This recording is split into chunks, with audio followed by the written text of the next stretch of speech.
Hello, David Kenworthy here again, and we're talking now about something that I still find hard to believe, even though I've been aware of it for a very long time. And it's the use of pi cubed at Stonehenge at the Aubrey Circle. And when we use pi cubed, it gives us meaningful information. There's a reason why pi cubed is being used. It produces this number of 2,912 days. And my feeling about this is that these calculations are so complex that there's absolutely no way they can be wrong. Because how could I have worked these? How could I have made these calculations? These are just discoveries. And the root of it is this number here, 40.8 divided by 13. But there's so much going on in Thom's work, and he tells us what these people were doing. And for some reason, nobody has picked up on it, but it's not that hard to understand. If I bring this in, this is what he's saying about the mathematical background. He said, when megalithic man set out a circle with a diameter of 8 units, he found the circumference very nearly 25 units. But in general, he could not get nice whole numbers like these for both the diameter and the circumference simultaneously. So he's suggesting there that they were using 25 over 8.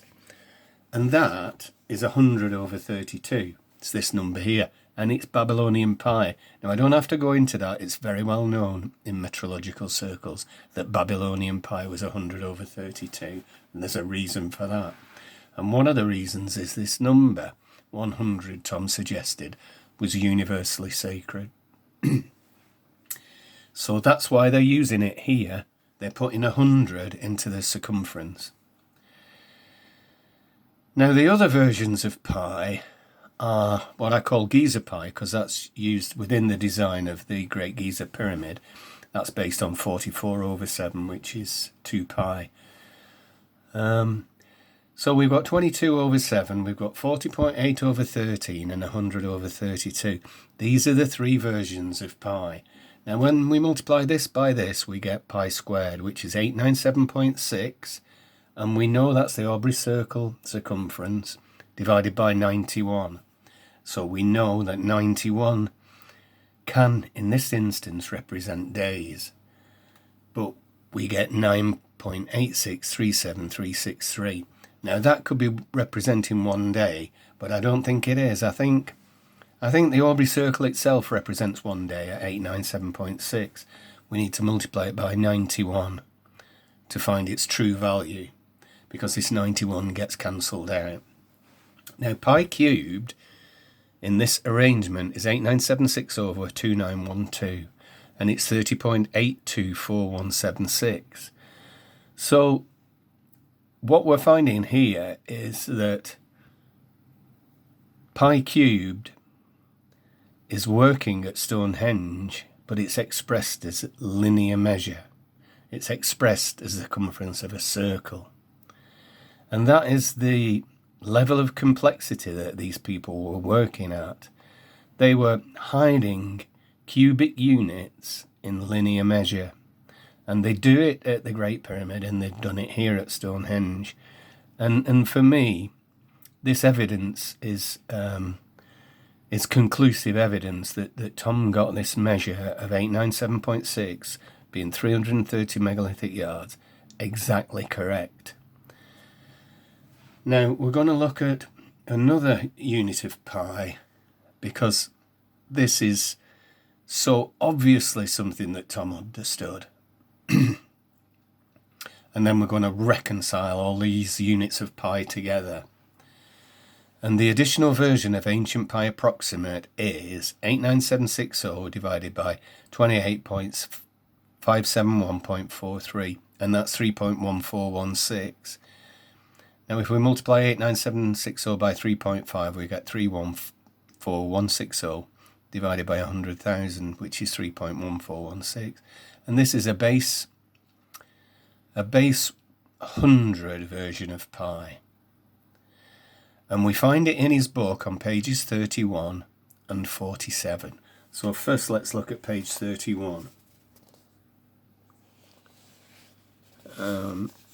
And we can see in this table that number 1 is 31416, and all the other numbers are derived from that. And he's worked his way down to 2.1930. Now, this is to do with the perimeter of ellipses, and there are 2 units that determine the ellipse, and one's a major unit and one's a minor unit. And that's what these people were working with. They were working with major and minor units. But not only were they doing it within ellipses, they were doing it within circles. And the evidence absolutely proves this. So let's do the pi reconciliation, and then let's have a look at the way they were using major and minor units within a circle at Thom's Stonehenge Aubrey circle. This is the pi reconciliation. We start with Thom pi, which is 40.8 over 13. We uplift it by 1001 over 1000, we get 3.1416. We uplift that by 10,000 divided by 9996, we get 3.142857. We downscale that by 175 over 176, a well-known Egyptian mathematical ratio, and we get 3.125. So those are the versions that are being used. This one is not in the pi cubed calculation. The Aubrey circle conversions. So we can walk through the Aubrey circle and look at how we get to this 2912 calculation. And we start with 897.6, and we invert pi and multiply out to get to 85.6, which is 105 megalithic yards. And then we take this diameter and divide it by the inversion of Thom pi, and we get 91, which is this arrangement here. Then we take this arrangement, divide it by inverted Babylonian pi, and we get 2912 when we upscale the calculation by 100. Now, prime number theory at Stonehenge, we've got this number here, which is everything multiplied together along here, 261,381,120. When I worked this out, I thought I was seeing things, I really did. But I realised when they were using pi, they were manipulating prime numbers. And 22 over 7 is obviously 11 and 7 prime. And 40.8 over 13 is obviously, well, not obviously, but it is 17 over 13 times 2.4. So I suspected that this number here would contain primes from 1 to 17. And what I found is not only does it contain primes from 1 to 17, it contains 32 times 32. So this number is 32 times 32 times 1 times 3 times 5 times 7 times 11 times 13 times 17. And I've called it prime number theory at Stonehenge, tongue-in-cheek. But that's what they were doing. It's absolutely unbelievable. And I've said, has this been made up or is it real? And what we can find is that to get to this number, 261,381,120, we're multiplying 32 by 3, 5, 7 and 11, and we get 36960, and that number is found in Plimpton 322 in the analysis that I've put together. And then we get 32 times 13 times 17, which is 7072, and that's exactly 2,600 megalithic yards. And we know 26 is the denominator in Thom pi. So this times this is 261,381,120, and we've already got that in this calculation up here. So has it been made up or is it real? Well, there's no way I could have made that up. It's far too complicated. So we've got the Aubrey circle as an ancient pi calculation device, and what we find that they were doing is they had a fixed circumference, 897.6. but a variable diameter. And there was an upper limit to the variable diameter and a lower limit.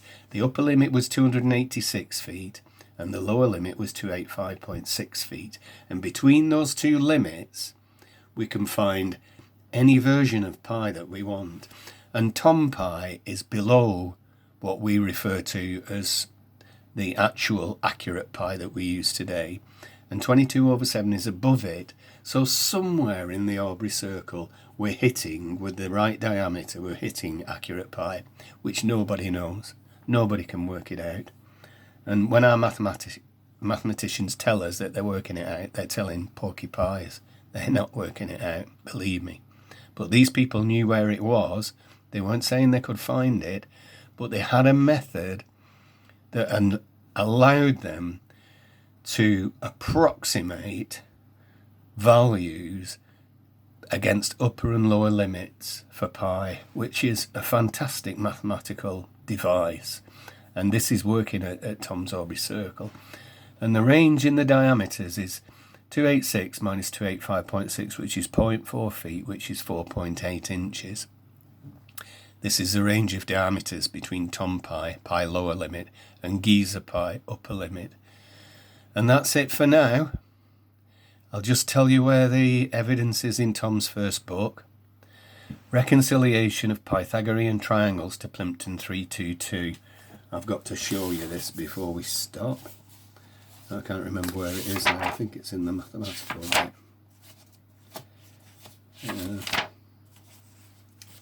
Oh yeah, here it is.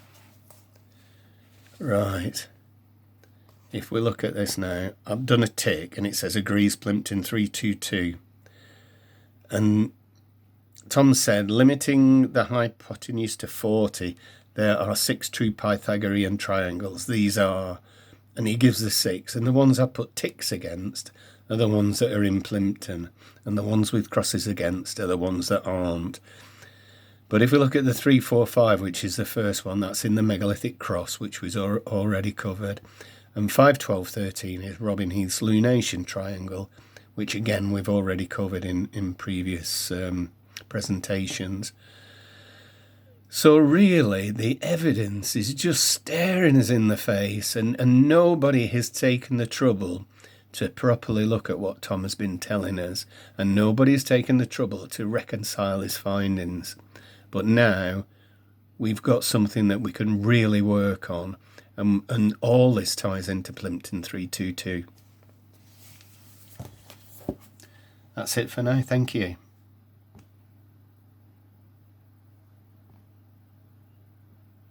Oh.